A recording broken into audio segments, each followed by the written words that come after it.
Diesel Athletics. Right. I would keep an eye out for those teams coming into this game here. All right, let's get to it. It's our first game of the day. Sims and Pansy, bring us the game. Absolutely love to, James. And yeah, it's good to kind of the lay of the land brought out to us very early there, Rich. Excuse me. You know, Patrick said it very well. You've got, God, I am dying.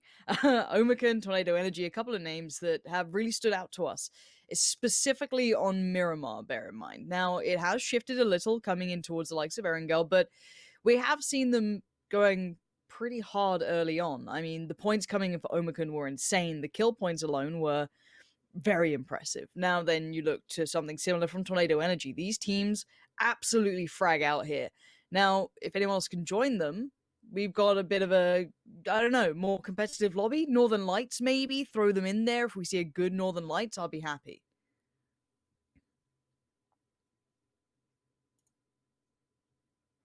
Rich, have you muted yourself?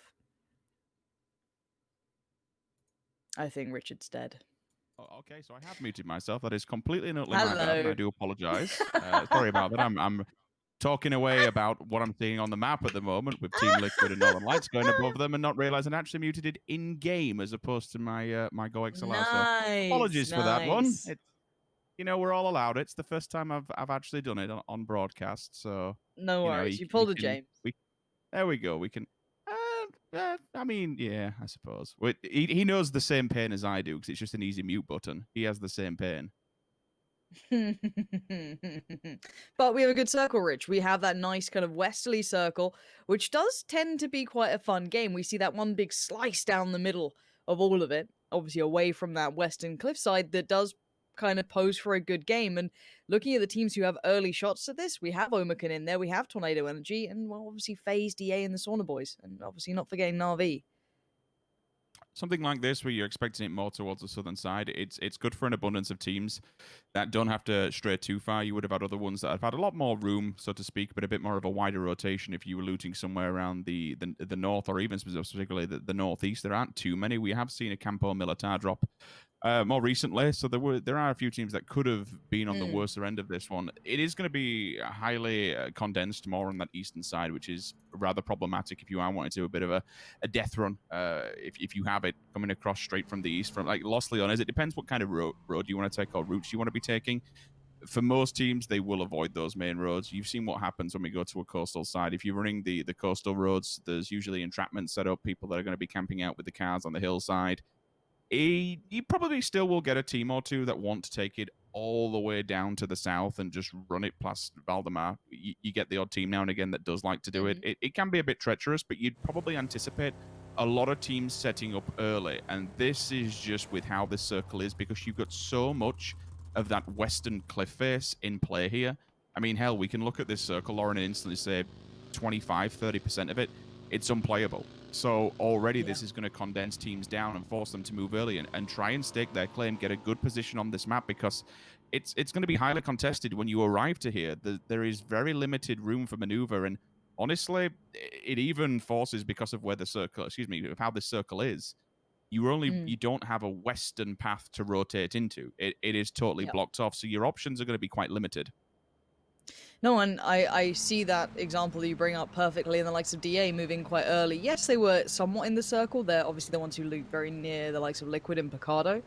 But DA have gone, you know what, we may suffer on the loot front, but positioning is going to be king in this. And if we get a good stake of ground, that's perfect for us. So DA very swiftly moving prior to Team Liquid. Now that's saying something. Look, they can take their time a little bit. They can dabble wherever they feel. But DA have opted to go early, so they're kind of shifting near towards the likes of FaZe and maybe the Sauna Boys, in between Omicron. So Chumacero will be towards their east. So they get a very good early spot. Now, FaZe, if they're not too sure of who's around them, could fall foul to the Sauna Boys potentially, as I think Nookie's on his own, but could still be a problem. He's going to hear the buggy now, well aware of it, and he goes to Peacock. He's deciding to take a couple of shots at this. Maybe not a bad idea. You can see they are more warning shots than anything, just to be like, hey guys, give me a second. Let me just get that last bit of loot and I'll leave. Just give me a moment. There is the bike pulled up. You can just about see it there. So this is what I was saying about DA. moving prior to Liquid, they did get to start on the western side of Picado as such. They do have the easier approach, so Liquid not going too far. It seems that they're going to be starting their scouting quite early, keeping tabs on this because they know there's going to be a lot of teams around this area very early on. Nuki's going to be forced to run away from this, and that's because FaZe are making the aggressive push. Now, remember, FaZe, they come into this competition in 12th position.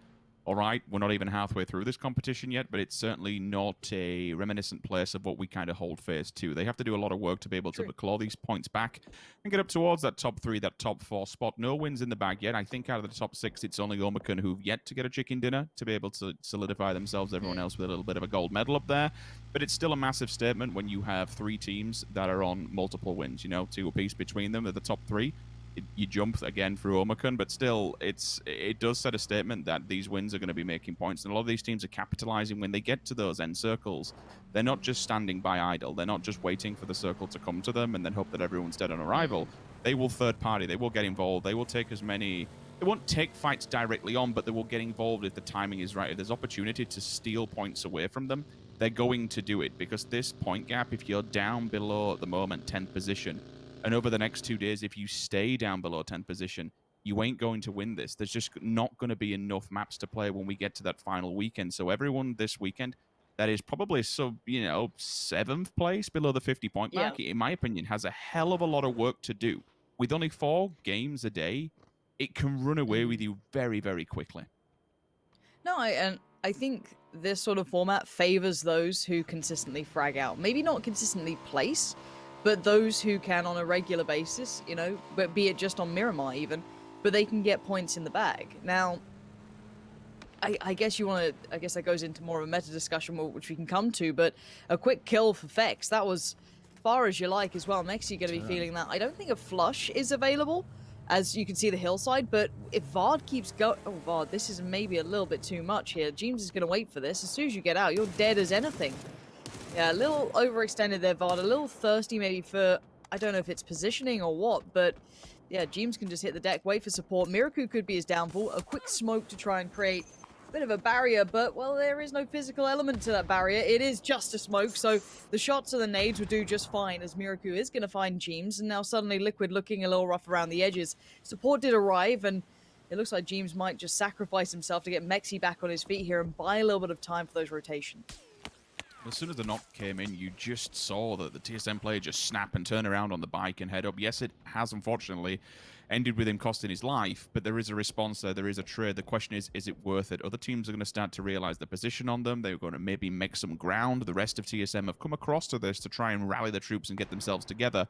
Whether or not they just say, okay, this is a bit, you know, of a stretch too far. Let's back off away and find somewhere else. We've already lost one. We don't want to commit more to it. It's a 50-50 question. It's what do? You got to listen to UIGL and kind of get the lay of the land. They're going to know that the opposing player that they did knock on Team Liquid now be back on his feet. So maybe the numbers are not necessarily in their favor as what they once anticipated. You know what? We've lost a player. Let's pull it back and regain ourselves. NLT will be pushing up onto this compound because they do know one of the Sauna boys is down. But look at the covering fire from Spyro across the road. All the information is being fed back to Batulins, and they've essentially just completely stopped this revive coming through and taken the compound for themselves. They have. They could do with this kill, though. Batulins really wants this one. You can see him pushing for it, and, well, the Sauna boys on the other side getting fire coming in from FaZe. So nothing too nice, and we kind of expect this when we see this circle. It forces early fights for this more kind of sought-after ground. But Batulins does have to be a little bit cautious, because, well, FaZe could definitely see the Sauna boys, so they could probably see Northern Lights. So, yeah, there we go. A couple of bits of shots going. I think Uber connecting one, and it's Uber to deny as well. This is big from Uber. And if he comes online, if we get to see Uber in full force, that's a very different phase. Now, I don't know what you have to do to get Uber, you know, going that far ahead. But if you get it, you get points. It's instantly locked in. But keeping track on the circle as well, it is going as expected. Everyone filtering through, opting for most of the late teams coming in the northern approach because it's seemingly the less desirable. But another kill, and it's from another team. That's Shift W. This is showing how compacted this area is. It is going to be rife. So you need TG out in the field who are just wandering into this fight, but they decided to back off, and I think that's because Shift W in the distance is peppering a few bullets, and they realize it's a very open area to be pulling up on. If they wanted to get themselves in that fight, it could cost them their lives rather easily. Hence, they will decide to fortify themselves between two different compounds. But WS on the very obscure rotation, they've gone up down on the east side and more through a northerly approach. But by doing so, they've just landed basically in front of Ence accidentally. Two of them will fall back. Diggory is left behind to pepper away and try and keep WS at bay, while Ence finds a better home, to be honest with you, a better place to try and fortify themselves and stand their ground. Tornado Energy down the foothills of FaZe Clan, not the best place in the world they want to be, but certainly it's inside the circle, so they're going to be rather happy. And this is where, now with the circle, it's been quite kind. It's not left too much of that western cliff face in. If it had, it had been a very prominent circle. You could look towards that mountainside and say, okay, now Ladrilla's been pushed out here. We all know where this is going to end. Let's all just dive bomb at the foothills of that mountain and hope for the best and see how we can survive. By doing it and going more towards the middle, actually pulling out a bit of the western cliff face, you do have this option of opposite the road. So basically the one that goes from Monte Nuevo all the way down to the bottom and cuts it through to Omicum. You can now pick which side of the road you want to be on. A lot of teams have banked on the left-hand side, on the hillside, but it could quite easily jump towards TSM, towards Team Liquid. And then all of a sudden, you've got a big old dash across the road and a bit of a death race if you want to get to the opposing side. Yeah, I want to see what teams do with this. I don't think many have to really move. It looks like Shift W are the main team right now looking for their next option. It does mean they fall slightly closer towards TSM, which could mean that either Fex falls back or Iroh and Miraku just play a little cautious. It looks like Iroh's getting quite inquisitive about it, considering the mini's out and he's looking that way just fine. He does have the plateau to work with, which, you know, double-edged sword. Yes, it's harder to see the teams if they get to the very foot of the hill, but you do get vision and some part of safety. Iroh, that could have been sick. I thought that might have been him plucking in midair, but actually it was a little bit of help from further afield. ETG getting a good couple of shots as well coming in towards that. So kill your guy dead.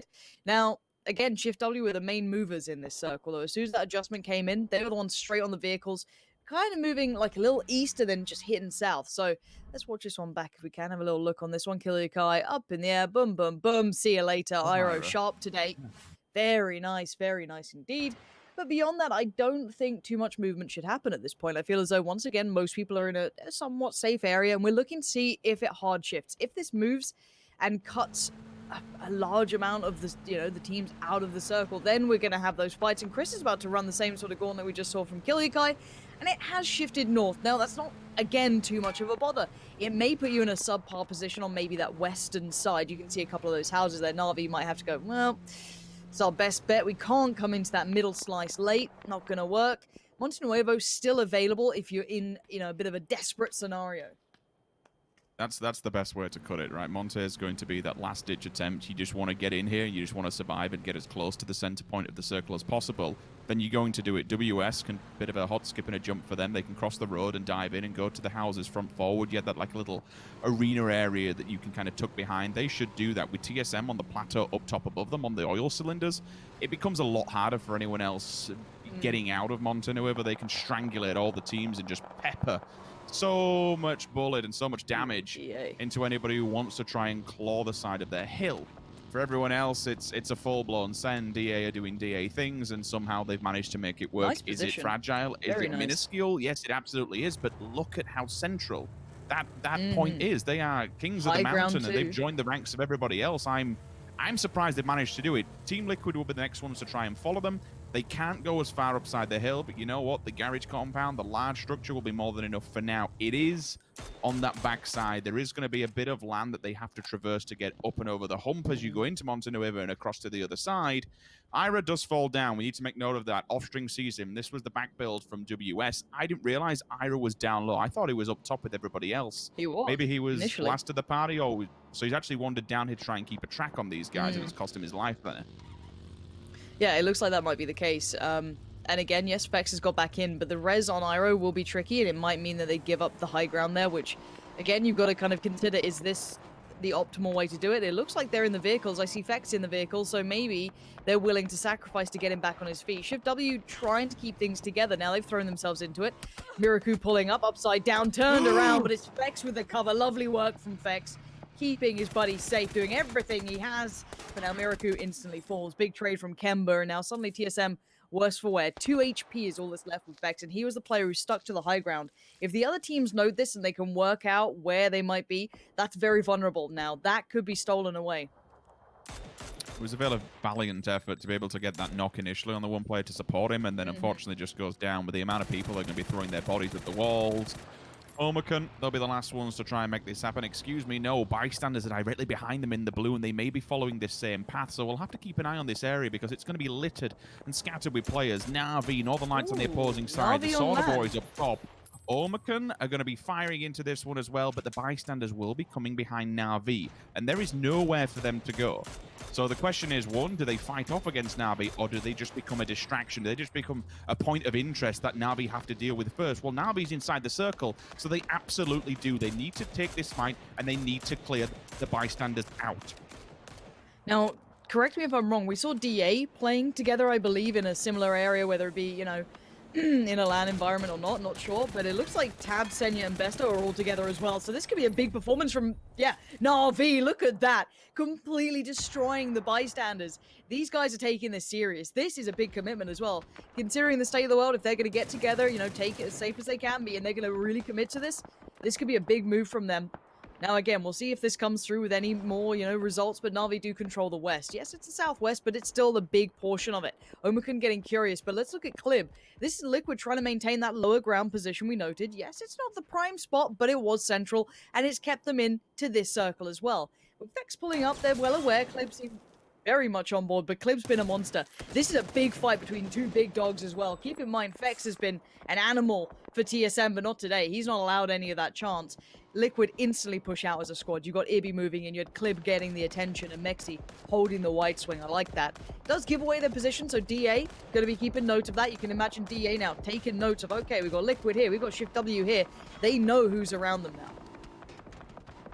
Ponies will try and cross the road and maybe reach Team Liquid, at least the compounds that are just going to be scattering to the backside of it. But as you mentioned previously, DA holding the high ground and also get on top of the buildings, can get involved in this one. 2 knocks back-to-back denies the res. That's 2 possible points if they can just keep both players idle at the opposing side, even if they just deny them and kill them across the road. It's going to be beautiful. But look at this. Team Liquid, they don't want to share this compound. They don't want none of it. Now, they may not realize fully that everyone's down here.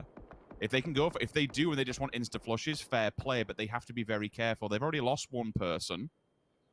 With a 3-man stack, not a free cross. Again, they're just going to be giving away information. The cleaner cross would be to move towards WS's side because that would obscure them from vision. But again, easier said than done. At least they now have the information of where DA has set up, and at least they now know a point of contact where they shouldn't be going towards. Yeah, it looks like WS are already preoccupied with the pink ponies pulling in, trying to be subtle, but Kemba's seen it all, sees everything, sees the 2 players, but decides not to shoot just yet. Does have 3 nades and Molly, could do whatever he pleases, but maybe just keeping track is more than enough. Doesn't want to go individually, wants to call over the gang, and that's what's happened. The Wanderer's here now, everyone's coming over.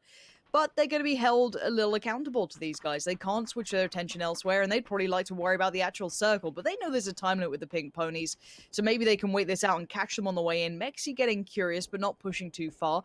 Maybe just ensuring that, hey, they don't wrap around that more south eastern side.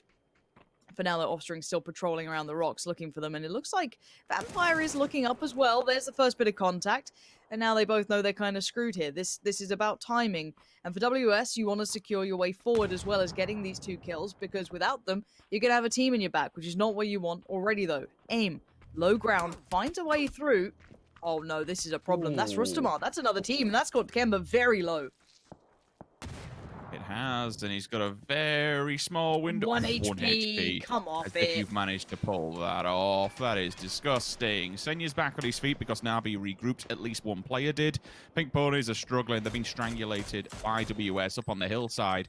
WS are playing for these 2 points, but the question is it worth it? Is it really worth putting yourself behind all the enemy lines? Look at what Team Liquid has done. Just check that out on the map. While WS has been firing, they've worked their way up the hill. They now have to face off against Shift W. This will be a big battle.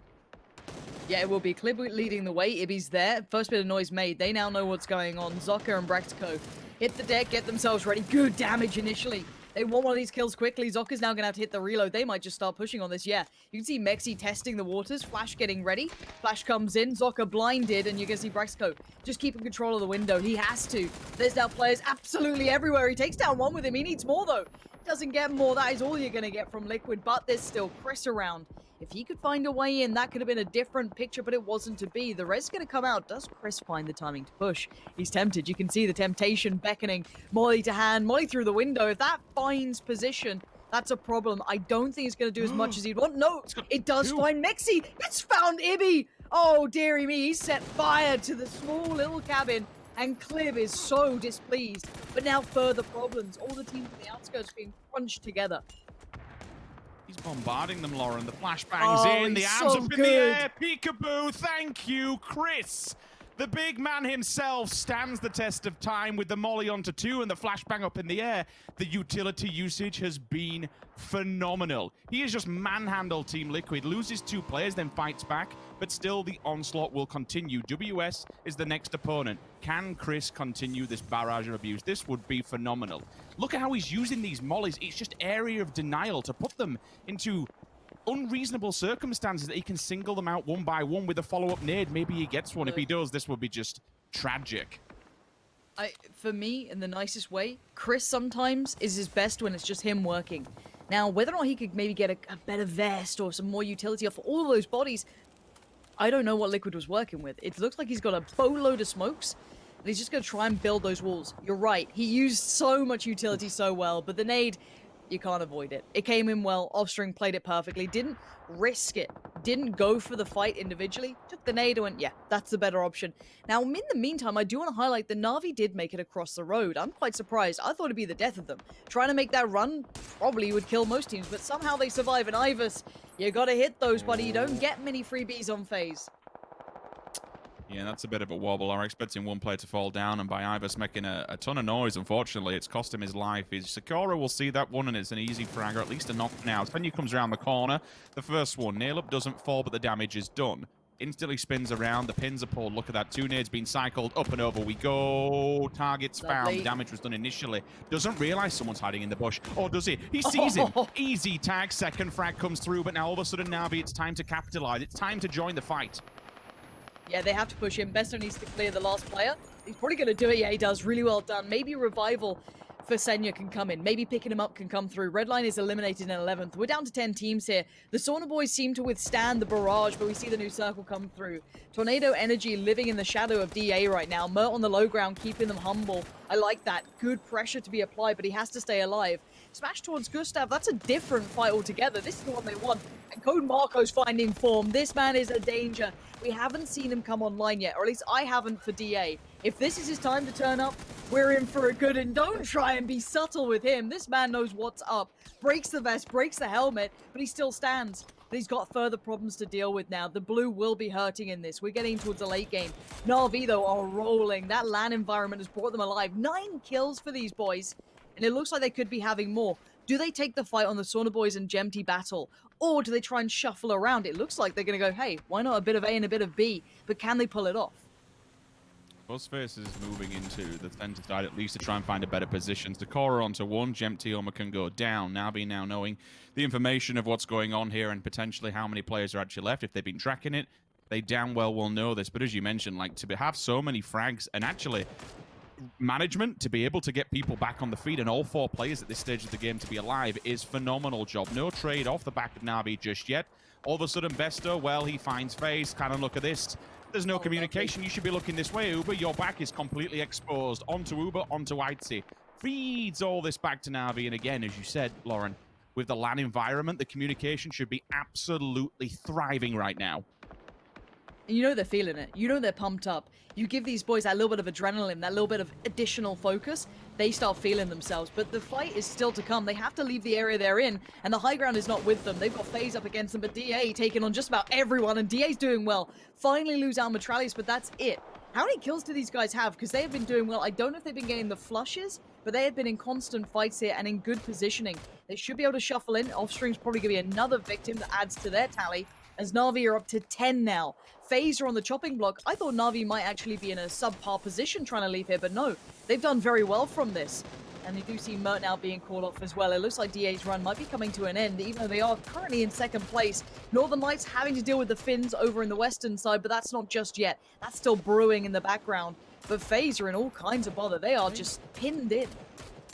Navi's building a wall to them, if I'm not mistaken. They're literally just throwing the smokes in a direction. I've seen the nade cycling, so are they working their way to what? They've literally built a wall to FaZe to remove them from that position and maybe get behind that vehicle. They were outside the circle, it's taking it away from them. That is just disgusting work from Na'Vi. I love it. If we're getting the god tier Na'Vi today, you got another team going right towards the top. We'll see though. Diggory gonna find Spyro. This is that Ence fight that was gonna be happening on the west towards Northern Lights. And actually Ence have done very well in this. Perfectix, I think, is your last man alive for Northern Lights. Yes, he is. 1 kill as well. Not the game for Northern Lights. That's going to maybe cause a couple of problems if we see the likes of Na'Vi, DA, everyone turning up. Code Marco knocked, though. These nades are being launched. Just, you know, trebuchets coming in, but doing whatever they can, and there's an Orm in play. Forever has that and finds Tixu. Any knocks at this point can cause bigger problems. You'd imagine the blue moving in. Pressure now mounting. We're down to 5 and Na'Vi are continuing the push. They want DA next. These guys are hungry. They are fragging today. Smash, he might get behind them. Hold the phone. Smash has nothing. No nades, vest, helmet, screwed, but he's seen a knock. He sees the Code Marco's down. He has to avenge him and he's done so well. That's one. He's got a second. Smash is doing serious work here. And now 2, just tucked below though. They're just below the lip. He can't see them. And Na'Vi, yes, they've dealt with the team in front of them, but now they've got further problems. Smash has caused a bigger threat than they imagined. And can he do more? Flash to hand for Senya. A little bit of a response. Smash still looking for a way down. Opts for the first route that's available. He finds one, but Tab turns it on a dime. Nice denial from the Tab. And now Na'Vi try and recover the pieces. They were left strewn across the battlefield. ETG, very quiet, but doing very well. They've got all 4 players alive. They've got great control on the map. They've got 3'd up gear. Ence may not know what's coming their way. That is 2 3'd up guns on that side. Yeah, this is the interesting with the Mark 14, the AWM. Fenderloss goes on to Na'Vi, and that kind of holds point on the back of them working their way downside the hill. An instant reply in the form of Senya, but opts to dip away from this. And remember, body armor, helmets, things are going to be starting to be damaged. There's a fair amount of knocks on the side of Na'Vi, so it's something they have to be aware of. Their management, their gear, how many players they want to throw out of place, but still holding Fenderloss back there is phenomenal work. You can just leave the rest of ETG to focus fire onto Ence. They know they are the bigger issue. Na'Vi, they're not inside the circle. They're the ones that have to do all the work to come down to them. They can wait this one out. Ence, however, is a different story. Ence have to push on the low ground, and by doing so, have to move into ETG. They can just wait. Honestly, they're inside the circle. They have a bit of a dip to work off the back of. Utilize this weaponry that you've got. You have the level 3 gear. You have the big boy crate guns. Put them to good use. Okay, Na'Vi, I don't know what smokes they have left. This is the thing. Now, they've opted to go towards Ence's direction a little bit more, and you can see they've garnered the attention, but it's got Besto quite close. They have no smokes. I see nothing on Besto. A molly, an aid, sure, but he's just trying to be subtle, trying to be non-combative at this point. Get to that lower ground, maybe snake in, hit the deck, use that plateau to prone on potentially. Who knows what he can work with. Senya's offered himself up. That was just him going, look, I'll give you the best shot you can have, and now we're down to 2. ETG up against Ence. We will talk about that Na'Vi performance in a moment's time, because that is something to remember. But a 4v3, Ence, towards the end of the game here, 5 kills for ETG, and as we said, their gear is outstanding for ETG. This is high-end stuff. They've got all the bits and pieces. They've got all of the goodies.